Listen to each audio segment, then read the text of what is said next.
Our final report coming your way now on the American Farm Bureau National Convention, Stronger Together, the theme, and yes, a virtual convention. Our guest on this one is Kevin Paap, president of the Minnesota Farm Bureau Federation. And Kevin, we're all working out of home right now, as you were all week. And I guess just initially, a different experience. But what I'm hearing, folks feel it really went quite well with the virtual convention. You know, people involved in agriculture understand you got to be flexible, and you don't always do everything like you plan, whether it's the weather or whatever. Plan B is always an option. So we've met 101 times, not virtual. This is our first time with that, and it worked out quite well. We had over 8,000 attendees, but I think we're all ready to go back to face next year. Absolutely, in Atlanta, that will be good, and hopefully state convention too up in the cities will be face to face and be able to do that. Well, let's get into some of the meat and potatoes of what went on. You were involved. There was a delegate session yesterday. Priorities were looked at, and also the American Farm Bureau board. As I understand it, I think you're on the Midwest group of that, so heavily involved as well. First things first, we've got a new Secretary of Ag. I think folks got along with Sonny Perdue pretty well, but Secretary of Ag designee Vilsack coming in from our upper Midwest area. And also you've got some new players in Congress to be working with. Maybe just a quick overview on those things.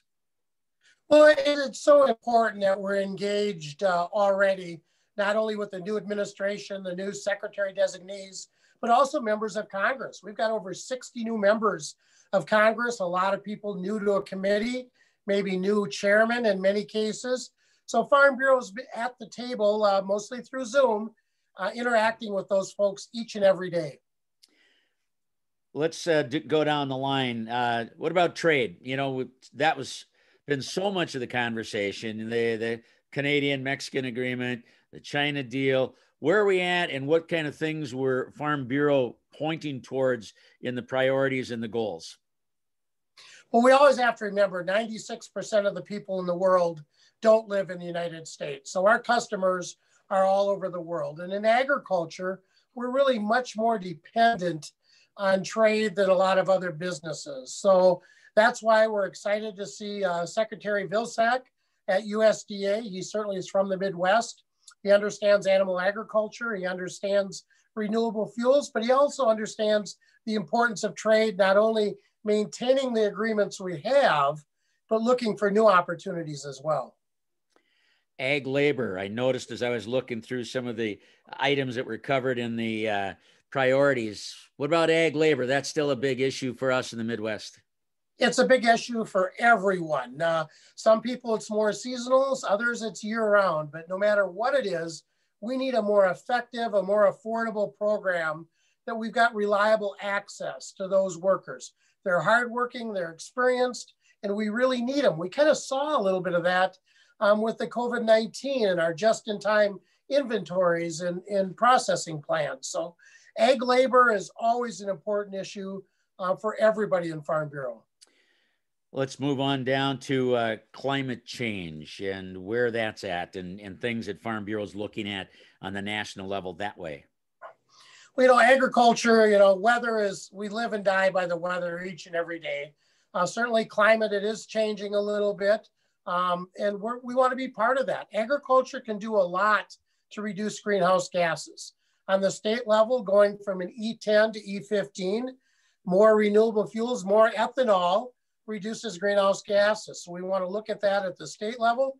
And nationally, we want to look at what are some things we can do to increase our sustainability, to increase our food security. And we'll be at the table in different coalitions talking about what can agriculture do to reduce greenhouse gases. Yeah, you know, you talk about the greenhouse gas. And again, a lot of people talking about it. You've got to be able to put everything out on the table and do what's right and best for everyone. But a lot of parties to play with on that, isn't there? There is, but there's a lot of technology. There's a lot of innovation. There's some things that we can all do to work together, not only to protect our land, but our air and our water as we talk about our natural resources. Kevin Paap is our guest on our broadcast coming up. And again, some of you watching on Facebook or on websites, and certainly others on the Ingstead, Minnesota Radio Network. Kevin, what else? Anything else that you had an overview before we wrap up? Things that you think are important for our listeners and viewers to know? Well, we did have a virtual convention. So we had that opportunity to have over 8,300 people attend. And the good news is, if it didn't work in your schedule, you still can do that. Go to the Farm Bureau website. All of those, we've got 50 speakers, 20 different breakouts. They'll all be available for 90 days yet. So go ahead and take a look and see if there's anything that interests you. It's a good opportunity for non-members to take a look and see what Farm Bureau is up to at the local, state, and national level.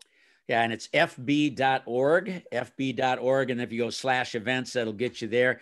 And yeah, I was going to point out too, Farm Bureau members or non-Farm Bureau members, take advantage of all these great workshops that were held. We've talked about many of them, Kevin, on our earlier broadcast, but a lot of great material. And I suspect that we may see some more evolvement in future conventions, whether they're in person, and they will be hopefully, but also from those opportunities for people on the virtual side as well. And this will continue. This will continue. You know, we heard from so many members and non-members that this allowed me to attend. I've got livestock. I can't leave the farm or the ranch. I've got to take care of things during the winter, but yet gave them the opportunity to participate. So virtual, I think, is a thing. Hopefully we get to see face-to-face, but this is something that's going to continue, I'm sure. Kevin, what's next for you? Back to the farming operation? Or you got some more Farm Bureau things you got to deal with in the next couple of weeks? Well, we're just kind of dealing with the snowstorm right now, or the lack of snowstorm, and a few things, but kind of wrapping up for the week of Farm Bureau meetings. And then next week, we'll actually have a Minnesota board meeting and talk about what's going on at the state capitol and what are our priorities there. Kevin Paap, we thank you for joining us, for sharing an overview from where you sit.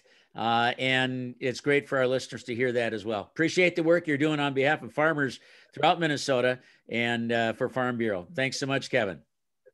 Thank you, and everybody stay safe out there. Kevin Paap, our guest. That's going to wrap up this broadcast and a video cast that we have on American Farm Bureau National Convention. Jim Bartles reporting.